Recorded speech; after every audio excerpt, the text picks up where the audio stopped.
If you are a woman in your 50s, your 60s, or 70s, there is a very good chance that you've experienced this.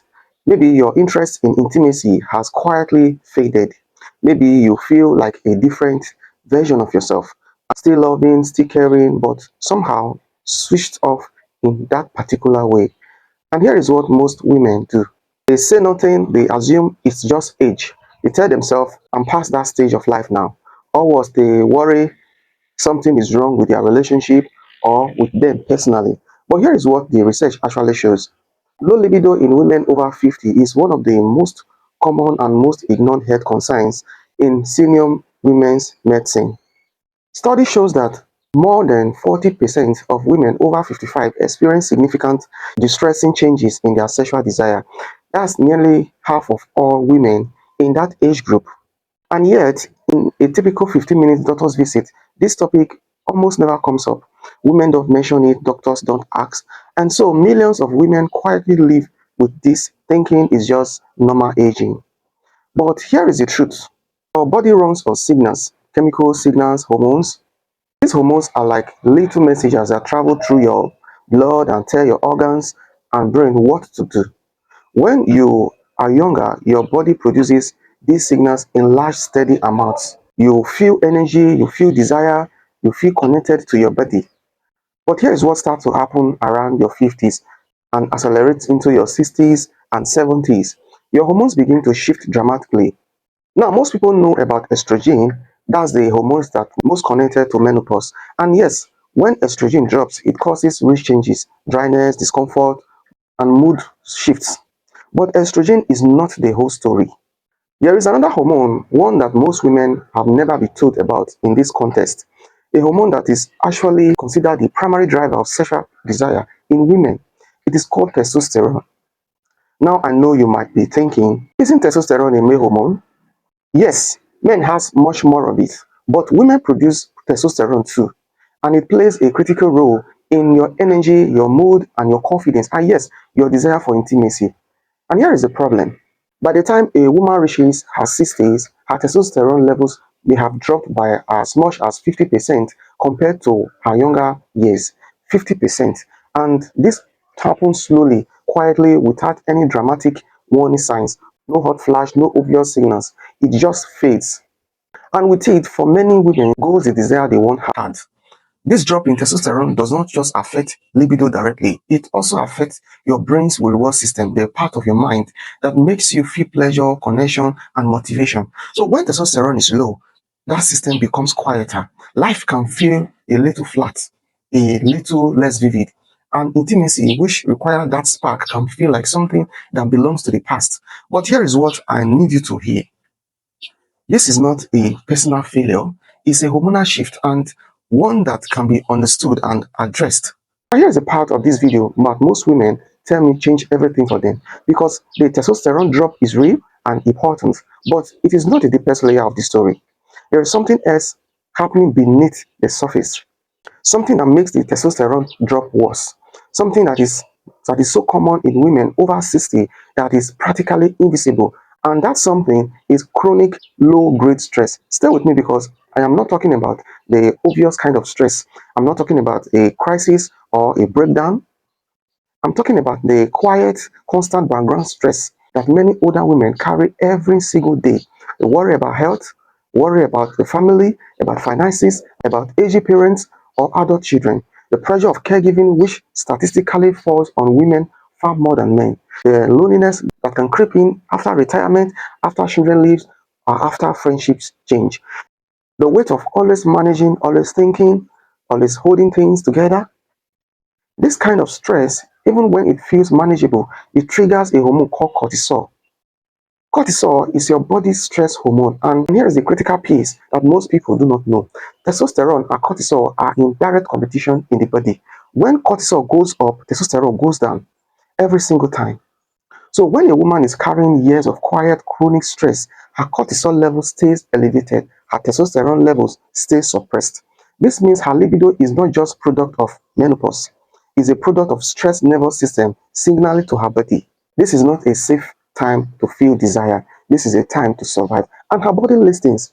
This is why so many people find that Even when their relationship is loving, even when they want intimacy, something deeper is switched off. It's not emotional, it's biological.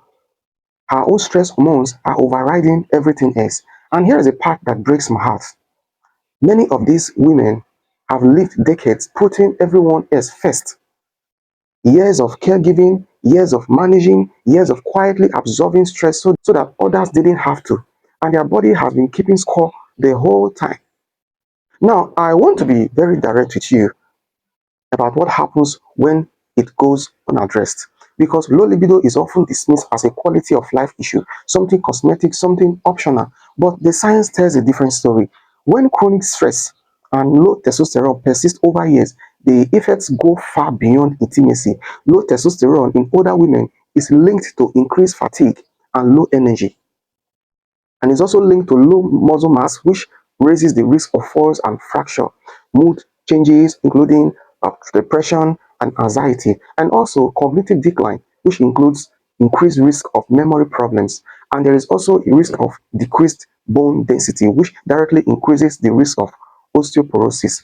And the chronic cortisol, which is the stress hormone, causes its own serious problem.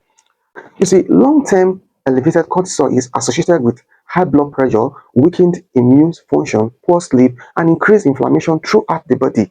So inflammation, as more research now confirms, is connected to heart disease, diabetes, and even certain cancer.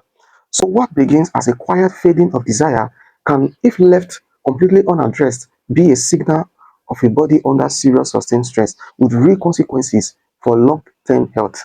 This is not meant to frighten you, it's meant to help you take yourself seriously, because your body is telling you something and it deserves to be heard. So what can you actually do? I'll give you 3 steps you can start today. Simple, realistic, and backed by real science.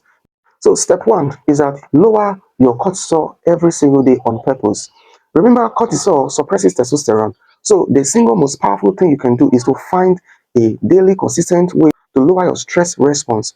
This doesn't mean meditating for an hour or doing yoga if you hate yoga. It can be a simple 10 minutes of slow, deep breath for bed, a short daily walk outside, if in nature if possible. Sunlight alone helps to regulate your cortisol reading. Or simply sitting quietly with a cup of tea with no phone, no news, no tasks, just resting. The key word is daily, not occasionally, and not when things get bad. This is for every single day. Your nervous system needs to feel safe on a regular basis. Then step 2 is that you need to protect sleep like it is medicine, because it is. Testosterone is produced primarily during deep sleep. When sleep is poor, and many women over 60 struggle with sleep, testosterone production is directly reduced. To protect your sleep, go to bed and wake at the same time every day, even weekends. Keep your bedroom cool and dark. Avoid screen for at least 30 minutes before bed. And if you wake in the night with worry, keep a notepad by your bed. Write down the thoughts. Tell your brain, I will see you, we will deal with it tomorrow. Then breathe slowly until your body relaxes. Even 1 extra hour of quality sleep can meaningfully improve hormone balance over time. Then step 3 is that you need to eat to support your hormones. You do not need a complicated diet, but there are specific foods that genuinely help support healthy hormone levels in older women, like zinc rich food like pumpkin seed, eggs, legumes. This directly supports testosterone production. Then also healthy fat like avocado, olive oil, fatty fish like salmon are raw materials your body uses to make hormones. And without enough healthy fat, hormones production struggles. And reduce sugar and processed food as much as possible, because they spike cortisol and drive inflammations, both of which suppresses your hormones. One more thing, and this is important, talk to your doctor about having your hormones levels tested. A simple blood test can measure your testosterone and cortisol level.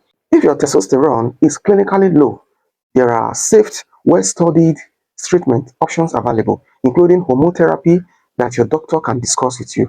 You do not have to accept this silently. You are allowed to ask, you are allowed to want answers, and you deserve a doctor who takes this seriously.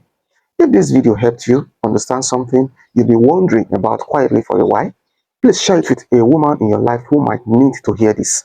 A friend, a sister, a daughter, someone you care about. They may not know how to search for this, but you can bring it to them. And you are welcome to subscribe.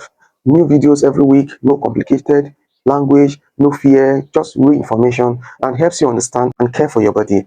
Thank you for watching and take care of yourself. You deserve the best. And I will see you in the next video. Thank you.